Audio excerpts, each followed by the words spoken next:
Salut la communauté YouTube. Donc voilà, j'ai fait l'acquisition avec ma compagne de cette maison-là. Donc voilà, il y a eu une petite surprise. L'évacuation n'a pas été faite aux normes. Donc anciennement, il faut savoir que cette maison avait au premier étage, il y a juste ici à la fenêtre juste au-dessus de l'entrée, vous avez les WC. Les WC, un tuyau d'évacuation qui descend et qu'on retrouve juste ici. Voilà. Là, le nouveau tuyau que je suis en train de faire, c'est moi qui ai percé le trou. C'est un mur en 60. J'ai pris une carotteuse, j'ai percé, j'ai mis en attente mon tuyau en PVC de 100. Et en fait, voilà. Donc le problème, c'est que anciennement, avant la vente, je dis bien avant la vente, au deuxième étage, en haut, vous aviez un WC nettoyeur raccordé là-bas. Et là-bas, donc, c'était les eaux de pluie. C'était les eaux de pluie. Pendant 10 ans, l'ancien propriétaire était raccordé aux eaux de pluie. Il avait demandé une autorisation apparemment, après la vente, c'est ce que j'ai appris, il avait demandé une autorisation à la mairie pour savoir s'il avait le droit de se raccorder aux eaux de pluie. Donc les eaux usées, c'est tout ce qui est WC, toilettes, tout ça, donc c'est les poissons qui récupèrent, la nature qui récupère. Il faut savoir qu'en France, il y a 600 000 logements encore connectés aux eaux de pluie, avec les WC connectés à l'eau de pluie. Donc 600 000, c'est pas grand-chose sur le nombre qu'on est. Et les gens peinent à se raccorder, je sais pas pourquoi. Voilà. Je ne sais pas s'ils se rendent compte des dégâts, mais bon, voilà. Donc du coup, ce qui s'est passé avant la vente, voilà, ça n'existait pas avant la vente. Ça, c'est le conduit du sonibroyeur. Vous voyez, c'est un tuyau en 40, et justement, le sonibroyeur, ça broie, et ça liquéfie, et ça permet en fait d'envoyer toutes les eaux usées dans des petites canalisations qui sont d'habitude prévues pour les douches ou les lavabos. Voilà. Donc pour les toilettes, c'est plus gros, puisque généralement les toilettes, c'est pas broyé, c'est pas liquéfié. Et pour les sonibroyeurs, en fait, ça a l'avantage à l'époque de se connecter avec toutes les eaux des douches et des lavabos. Donc voilà, c'était l'époque. Et donc là, maintenant, en fait, avant la vente, on avait demandé une condition suspensive de façon à ce que les eaux usées du sonibroyeur ne soient plus raccordées aux eaux de pluie, mais soient raccordées directement à l'égout. Donc c'est ce qui a été fait. Juste avant la vente, quelques semaines avant la vente, elle a contacté un plombier, donc je ne citerai pas le nom, mais je vous déconseillerais forcément de le contacter si je vous le citerai, à raccorder justement ce sonibroyeur à l'égout. Mais regardez comment il a fait. Donc le tuyau descend d'en haut, descend, derrière le mur de la maison, il tombe comme ça derrière le mur, il a percé le mur, il a fait sortir le tuyau en 40, et il s'est pas pris la tête. Parce que vous voyez, les égouts, c'est comme ça. Vous avez une partie, vous avez une ouverture tout en bas, le gros tuyau. C'est l'ouverture principale. Toutes les habitations n'ont qu'une seule. Et la partie privée, c'est le gros tuyau. C'est les raccordements de la maison. Donc ça, c'est obligatoire. C'est votre maison qui doit être raccordée directement dans la pipe tout au fond. Celle-ci là. Celle-ci. Là, on ne la voit pas très bien. Mais voilà, là, c'est le tabouret. C'est le tabouret de l'égout. Là, c'est pour visiter à l'intérieur. Et là, c'est le raccord obligatoire. Et en fait, le plombier ne s'est pas raccordé en bas. Il aurait dû justement creuser un peu plus et se raccorder en bas, trouver une solution. Mais ça a été fait à l'économie ou je sais pas. Donc, ce qu'il a fait, il a fait quelque chose de complètement interdit. Donc, le tuyau d'évac qui arrive comme ça. Et il sort même pas à 10 cm. À 10 cm de profondeur, il a creusé. Et il a percé comme ça, sur le coin, sur la sortie voilà, sur le regard quoi, sur le regard. Et ça c'est interdit parce que c'est pas un raccordement légal.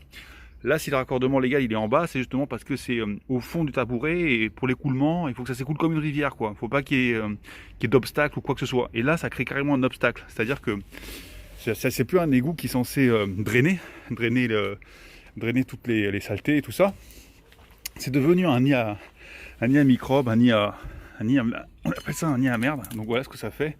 Et ça arrive là-bas et ça sort illégalement sur le côté, alors que c'est censé arriver par le fond. Et du coup, il y a de la merde en fait. Excusez-moi de vous dégoûter. J'espère que vous n'êtes pas à l'heure du repas, mais en tout cas voilà. En gros, ça s'écoule très mal, ça en fout partout dans l'égout qui est censé drainer correctement, et ça devient un nid à merde avec des odeurs insupportables à l'entrée de la maison. Et la condition suspensive, c'était de raccorder au niveau du notaire de raccorder l'évacuation des toilettes aux égouts. Donc ça a été fait par le plombier, mais de façon illégale. Le DTU des raccordements des évacuations de la maison au collecteur des eaux usées est très strict. Il est formellement interdit de percer le regard comme ça a été fait par le professionnel. Donc elle a eu la facture, elle a présenté ça au service de la mairie de l'assainissement, le SPANC je crois, et ils se sont même pas déplacés, après c'est ce que j'ai su, ils se sont pas déplacés, ils ont regardé la facture, raccordement effectué, et puis ils ont validé le dossier, ils ont donné un rapport de bonne conformité. Voilà, donc c'est pas un certificat de conformité qui a été donné, c'est un rapport de bonne conformité. Voilà, parce que nous on avait demandé un rapport de mise en conformité et ça n'a pas été respecté du tout. Du coup, à cause de quoi? Parce que la personne de la mairie s'est pas déplacée pour vérifier le travail du plombier. Elle a obtenu son papier et le rapport, un simple rapport de conformité, voilà, et qui est en fait faux du coup, puisque il n'y a pas eu de contrôle, il n'y a pas eu vraiment de contrôle. Donc c'est passé à travers la vente. Et donc la vente s'est effectuée, voilà, sur la confiance de la facture, tout ça, parce que normalement une facture, ça doit être, on ne doit pas rigoler avec une facture, ça ne doit pas être un mensonge ou quoi. À mon avis, le plombier a fourni la facture, a demandé l'autorisation de se raccorder aux égouts. Il a fait ça à l'arrache illégalement. Il a fourni la facture et puis c'est passé comme une lettre à la poste en fait. Donc du coup, parce que moi en fait cette histoire, si j'avais su avant l'achat que le raccordement s'était fait à l'arrache comme ça et qu'il ne s'était pas raccordé directement en bas comme ils auraient dû le faire pour revendre quelque chose aux normes. Il faut savoir que la maison a été achetée 35 000 euros il y a 10 ans par l'ancien propriétaire. Elle a été revendue 75 000 euros. Alors, ajouter les frais de notaire, ça fait 85 000 euros avec les frais bancaires. Voilà, donc on est quand même sur une bonne plus-value. Je ne suis pas contre, c'est bien que les gens fassent de l'argent sur l'immobilier, je ne suis pas contre du tout.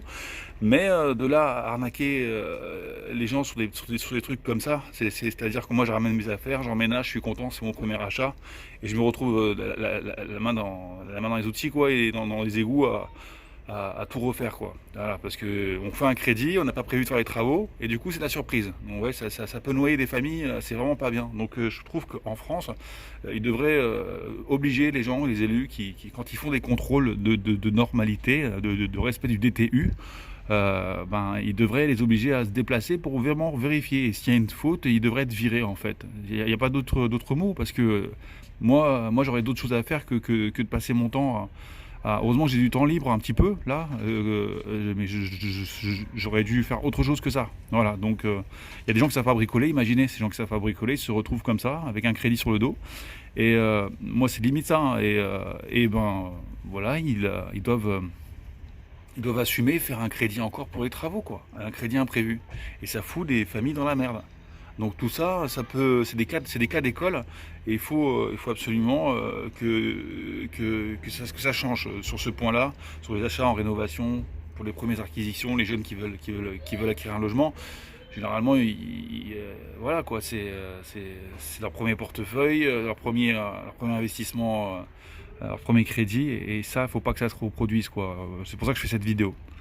Donc voilà le truc, c'est que normalement, avant la vente, ça aurait dû être un argument aussi même pour baisser le prix de la maison. Voilà, c'est pas de la maison, mais je veux dire réduire au prix annoncé, au moins réduire le coût de ces travaux-là de raccordement. Ça aurait fait, je sais pas moi, peut-être 200, peut-être 300, mais je pense pas.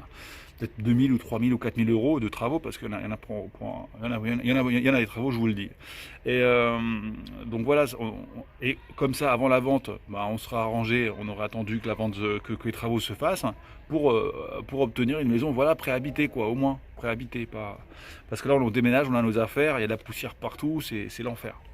Donc voilà, je vais vous expliquer en gros ce que je fais. Donc voilà, là je suis en train de refaire le raccordement parce que là il faut que je supprime l'ancien raccordement qui raccordait un ancien sanitaire, du coup qui n'est pas utilisé du tout. Et là tout passe par ce tuyau en fait, le petit tuyau en 40. Voilà. Donc là moi je mets ça aux normes, je vais enlever le gros tuyau tout au fond qui est en bas, d'accord. Et je vais mettre un adaptateur pour passer du diamètre 150 à un diamètre 100, voilà, légal, normal. Et donc j'ai prévu tout un tas de coudes pour me raccorder juste en bas des escaliers. Là c'est l'entrée de la maison, j'ai fait un trou sous le mur, j'ai fait sortir mon tuyau et je vais me raccorder aux égouts. Et une fois que c'est raccordé, je vais mettre du remblai, on va dire du remblai un peu avec avec du ciment dedans. Voilà, je vais prendre ça, j'ai mélangé un peu de ciment à sec. Donc je vais faire amortir à sec pour histoire de solidifier mon tuyau autour pour pas que quand on marche ça l'abîme. Je vous montrerai ça sur une autre vidéo comment faire ça. Et voilà quoi. Donc j'espère que ce cas d'école ne sera plus n'existera plus dans les prochaines. Ça sera rarifié les cas comme ça. Et faites attention quoi, n'achetez jamais une maison en regardant que ce qu'il y a dans les murs et tout ça. Allez voir aussi l'égout comment ça se passe parce qu'il peut y avoir une surprise. Et il y a certaines communes où ça rigole pas. Ce genre de rattachement à l'arrache qui est de nid à merde, c'est interdit. Et le gars de la mairie aussi, qui a fait cette erreur de ne pas se déplacer, il faut qu'il pense à ses collègues parce que dans 20 ans, lui il sera plus dans son bureau, mais dans 20 ans, les petits jeunes qui vont prendre la relève de son service, ils vont se retrouver avec des regards pleins de merde, voilà, les mains dans la merde, alors que normalement c'est censé s'écouler et être propre quoi. Donc il envoie des gens travailler dans de la merde sans se lever de sortir de son bureau et venir juste lever la trappe et regarder si c'est bien fait ou pas. Voilà, ça fout aussi les acheteurs, les jeunes acheteurs comme moi dans la merde, ça met beaucoup de monde dans la merde. Et voilà, j'espère qu'il n'a pas fait ça parce que c'était des amis. Voilà, parce que là, ça voudrait dire encore. Ça serait un problème encore pire. Voilà. Donc après, j'espère que c'est pas comme en Italie avec des bacs chiches et tout. Sinon, ça sera encore pire. Donc voilà, j'espère que c'est pas tout ça. Mais en tout cas, que c'était juste une erreur humaine. Mais des erreurs humaines qui font perdre un temps fou à d'autres humains, de l'argent, du temps, de la santé. Voilà, donc bref. En tout cas, je vous fais merci d'avoir vu la vidéo et je vous fais prenez soin de vos familles et partagez la vidéo pour ceux qui vont acheter afin qu'ils soient sensibilisés sur ce détail-là qui n'intéresse vraiment très peu de personnes puisqu'on parle d'égout et ça rigole pas. Il y a des amendes et il faut savoir aussi que si vous n'êtes pas bien raccordé, ils ont un droit de visite constant chez vous. C'est-à-dire que si votre raccordement il est pas bon, ils peuvent rentrer quand ils veulent. C'est une police, hein. C'est la SPANC, ils ont comme un mandat pour venir voir comment les canalisations, pour checker tout vos tuyaux chez vous quand ils veulent.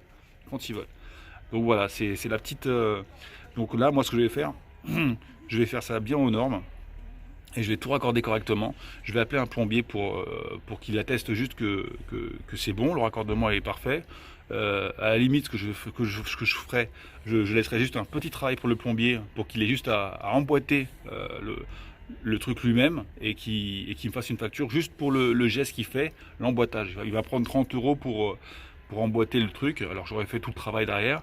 Mais au moins j'aurai mon petit papier avec la facture du plombier qui aura bien tout vérifié et qui aura fait le raccordement de sa main en 10 minutes, puisque tout le travail sera fait. Et en même temps j'aurai la facture pour ramener ça au service de la mairie, leur montrer que tout est nickel, conforme, qu'ils viennent prendre des photos avant que je mette le remblai, comme ça il met ça dans son dossier et il fera plus à ma porte. Voilà, je ne veux plus les voir. Gros bisous à tout le monde.